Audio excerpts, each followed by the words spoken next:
Today on the table, we have a Beretta model 1934. So this is a obviously semi-automatic pistol. It's Italian made because it is a Beretta. It was used for the Royal Italian Army beginning in 1934. So their officers carried it, their NCOs carried it, and actually the machine gun crews carry it as a sidearm. It's chambered in 9mm Corto, which is 300 or 380 ACP, and then it's obviously standard Beretta. I mean, even back then when they made pistols, they had the open barrel concept, as you can see here, even like they do now on the 92 FS, which is their most popular pistol. The cool thing about Berettas is they're very reliable. Their feed system is very reliable. I know this because I have a lot of modern ones. I have a 92F, a 92FS, an M9A1, and some others. And yes, they are extremely reliable, and it's nice that they kept this open barrel design all the way up now till the current pistols that they have. But the nice thing about that though is it makes it really easy because there's fewer parts and it's easy to maintain. So I mean, and obviously with this one being completely solid metal, it's a heavy little pistol. They were built to last, and they have. I mean, and this is in fantastic shape for the year that it is, and we'll go over that here in a second. So Beretta was, the fellow that designed these, and their manufacturing, Beretta's manufacturing was all the way back until 1526, and they actually, what they did was they were a maker of barrels. But it wasn't until 1915 that, responding to the military's needs in Italy for World War I, that they made their first pistol. And that first pistol was a model 1915, which I'd love to see if I could find one of those. I don't know how many they made. But then the crazy thing is all of that, starting in 1915 up until now, that's made them the world's largest pistol manufacturers. And obviously, like, this model 1934 was their most numerous, or the one that they made the most of during World War II. So it was, that's pretty cool that they had so many of these made. And there was 1,080,000 of these made. And they've actually made them from 1934 to 1991, which is pretty cool. But it was designed, like I said, purpose-built for the Italian Army. And then in the 30s, the Italian Army was so impressed, actually, with the Walther PP, which is what we actually did a video on here, last week. What happened is that Beretta didn't want to lose any military contracts to the German competitors and such. So that's why they designed this, so that they can use it, which the Italian Army accepted, and in 1937, and they've used it, for a very long time after that, obviously all through World War II.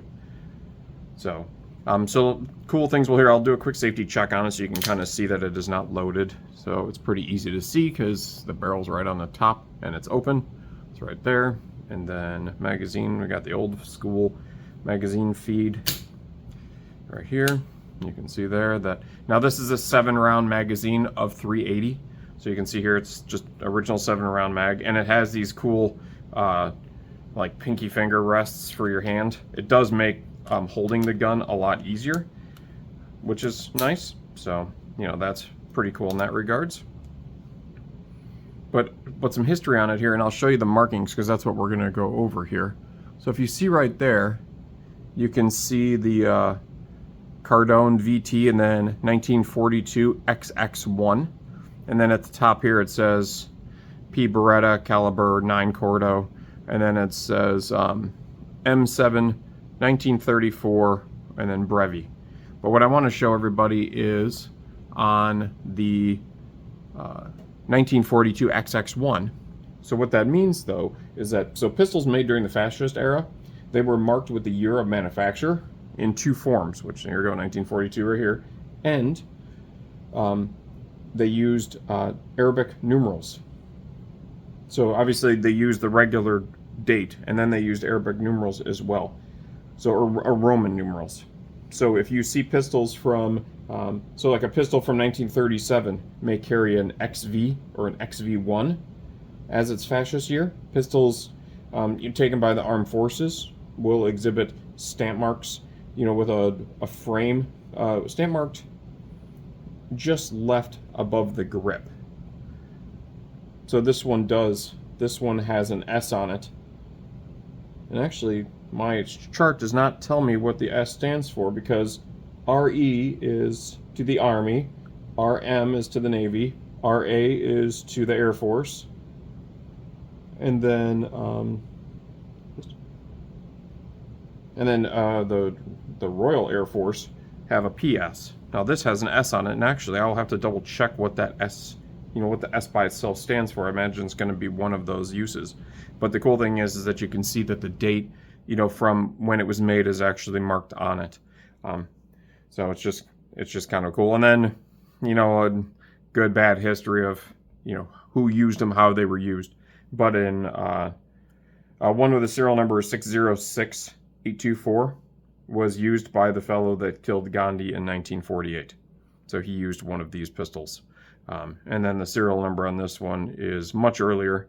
It's this one's only 37,186. But yeah, but pretty crazy. Just it feels cool in the hand. So well made. I haven't actually shot it yet. I've had this one for quite a long time. And I will go over the model 1935 too. I made an old video just kind of comparing the two together, but I never really got into the history of each of them. But like I said, in the future, we'll do one on the 32 caliber version, which is the 1935. So, but if you have any questions or if you have one, let me know. I mean, they're a lot of fun. Thanks again.